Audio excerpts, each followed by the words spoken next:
अब हम गुलाब जैन के चैप्टर के क्वेश्चन आंसर करेंगे। और क्वेश्चन आंसर सबसे पहले हमारे जो फर्स्ट क्वेश्चन है, प्रश्नों के उत्तर लिखिए। इसके अंदर आपका पहला प्रश्न है, लेखिका अपनी कहानी को अमर अनंत की कहानी क्यों कहती है? लेखिका, इस पाठ की लेखिका कौन है? सुभद्रा कुमारी चौहान। लेखिका अपनी कहानी को अमर अनंत की कहानी क्यों कहती है?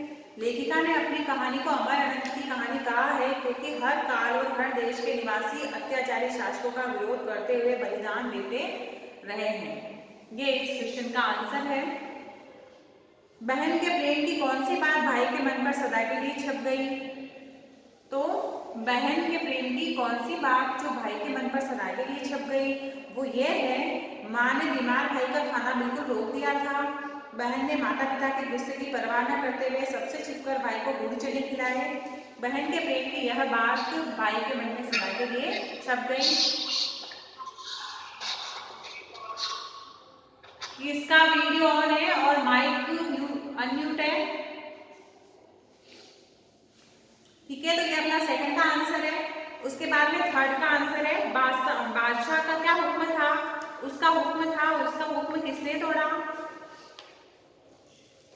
यानी अपना जो क्वेश्चन है वो क्या पूछ रहा है कि बादशाह का क्या हुक्म था और उसका हुक्म किसने तोड़ा? तो बादशाह का हुक्म था कि झंडा और जुलूस नहीं निकले, और दोनों भाई बहन ने मिलकर इस हुक्म को तोड़ा। फिर फोर्थ क्वेश्चन है आपका, बहन भाई के मुंह के आसपास कैसा प्रभामंडल देखना चाहती थी? तो इसका आंसर है आपका, बहन भाई के मुख के आसपास वैसा ही प्रभामंडल देखना चाहती थी जैसा उसने चित्रों में देवता के मुख के आसपास देखा था। यह गोल गोल उजाले के घेरे जैसा था। उसके बाद अपना क्वेश्चन है, भाई की मृत्यु के बाद बहन ने झंडा ले लिया। इस कहानी के घटनाक्रम से क्या निष्कर्ष निकाला जा सकता है? तो भाई की मृत्यु के बाद बहन ने झंडा ले लिया, इससे यह निष्कर्ष निकलता है कि अन्याय का विरोध करने में बहुत से लोगों ने बलिदान दिया। किसी एक साथी की मृत्यु हो जाने पर भी विरोध रुका नहीं और हर संग्राम में माता बहनों ने भी आत्म बलिदान की परंपरा निभाई है।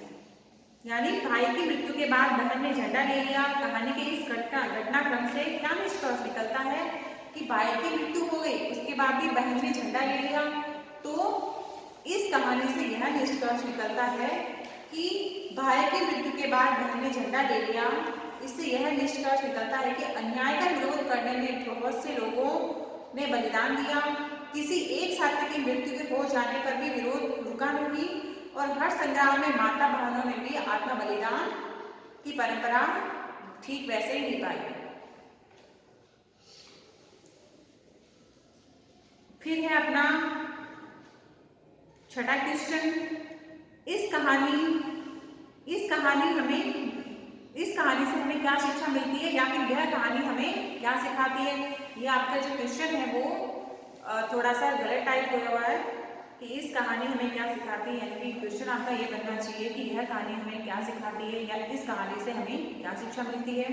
तो इस कहानी से हमें यह शिक्षा मिलती है कि अन्याय का विरोध करते समय कई बार हमारे अपनों से हमारा साथ छूट जाता है, पर उनका बलिदान हमारे आगे बढ़े हुए कदमों को रोकता नहीं और वह और अधिक शक्ति के आगे बढ़ने की प्रेरणा देता है।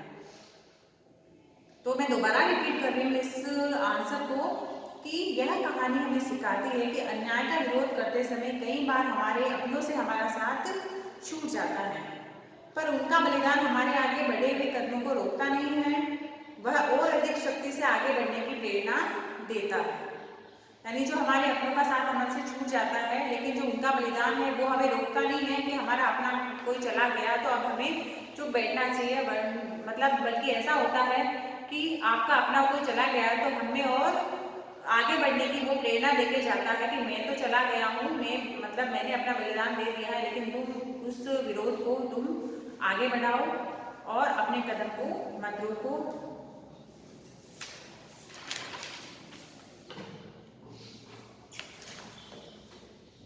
निम्नलिखित कथनों का आशय स्पष्ट कीजिए। निम्नलिखित कथनों का आशय स्पष्ट कीजिए। इसमें दो क्वेश्चन है आपका, के और खे वाला। पहले हम के वाला देखते हैं। एक हवा ऐसी होती है जो मुरझाए हुए पौधों में ताजगी ला देती है, और एक हवा ऐसी होती है जो मुर्दा मन मनुष्य में नई उमंग भर देती है। इसका क्या आशय है कि जैसे गर्मी से झुलसे हुए पौधों को ठंडी हवा ताजगी देती है, वैसे ही अन्याय और अत्याचार सहने वालों के मन में कोई एक क्रांतिकारी उत्साह की भावना भर देता है।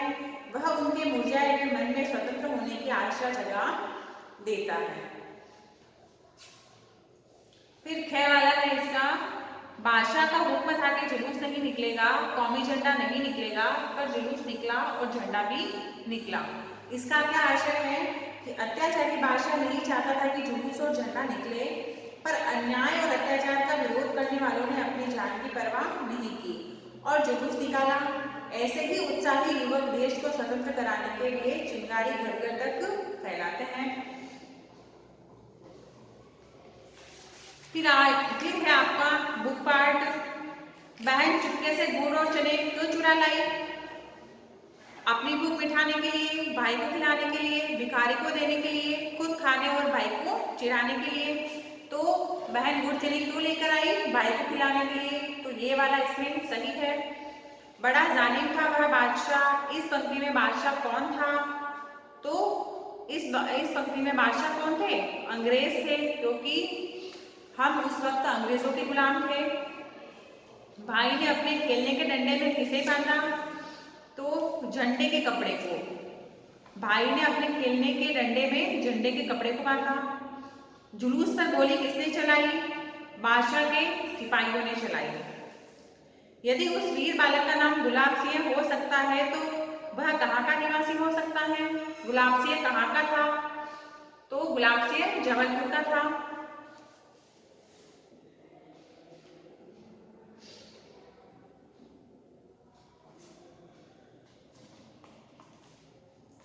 फिर है हमारा शब्द संपदा, जो कि हमारा ग्रामर पार्ट है, और इसको करते हैं हम। दिए गए श्रुति सम भिन्नार्थक शब्दों के अर्थ लिखिए। जैसे दिन, दिन का होता है दिवस, और दीन यानी घड़ी। फिर है दूसरा बहन, बहन होता है भगिनी, और वहन करना यानी उठाना। बात यानी बातचीत, और वात यानी वायु। फिर है अपना प्रण करना यानी प्रतिज्ञा करना। प्राण यानी आत्मा। फिर नेक्स्ट है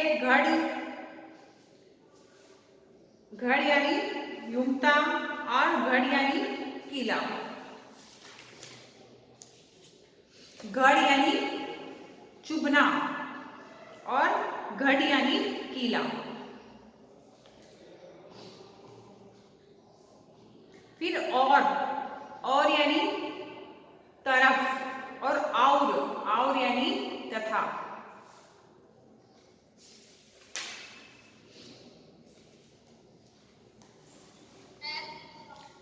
यस,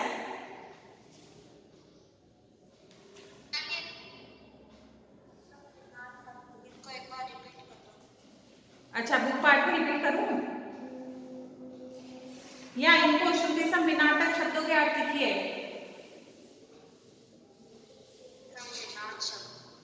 अच्छा,